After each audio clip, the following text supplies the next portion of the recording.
So, like for example, regarding the Seamoss with stones in it or coming off the Yeah, rocks or whatever. yeah. So I'm like, can you get me some of that? He's like, he stated to me that it's possible, but at the same time, he might not be able to export it out of the country because he's literally removing the reef because that's where the Seamoss sits on. So he said, is in St. Lucia, it would be considered a crime. You Yes. know, so is that true? 1000% true. And that's something no one talks about. And I laugh when they all say this shit because, listen, it's a $5,000 EC fine. And I'll never forget when I first started selling the CMOS, we had a meeting with one of the guys that he runs the department at Export St. Lucia. And we had a meeting with him, like just random. Like we just, bro, the way God works is ridiculous, man. We just happened to run into this Well, you do. office doing something else, and we opened the door. We like within minutes we're sitting down with the guy that runs the whole scene, and we didn't even have anything planned. I'll never forget. We sit down and he's like, "What are you It gonna was it say?" I'm was like, God's "I don't know what plan. the It was fuck to God's plan. say." Yeah, I'm like, I don't know what to say. Well, this whatever. And then we came in and he was like, "Yeah, what's up, guys?" He was the coolest guy. But anyways, the point is, I brought up the Cub. I said, "So what about Wildcrafted?" And he just was like, "We are not talking about Wildcrafted CMOS at all.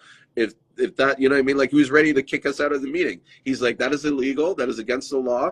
You cannot export. You know what I mean? And so, yeah, the truth is, this CMOS is not coming off the reefs that they're selling.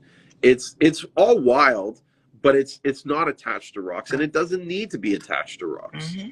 Do you know what I mean?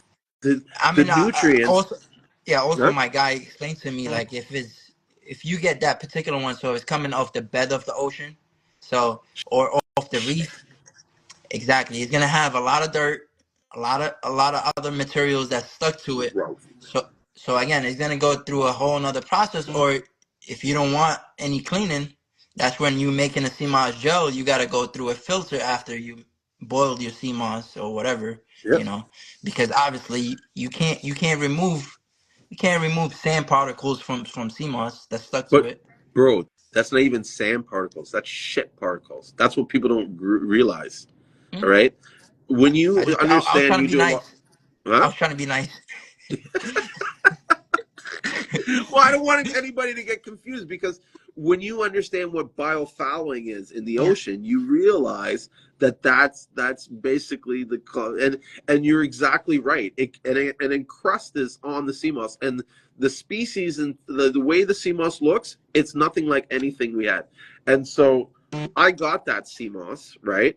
I had my partner get it to me, and it was, bro, it was the nicest, fucking cleanest sea moss I've ever had. I'll say this: that sea moss was beautiful, and it had, you know what I mean? It was different. But I took it for 2 weeks, and I took the other sea moss for 2 weeks. No difference. Same taste, same results, same energy, same. You know what I mean? It wasn't like I fucking blew me out of the water.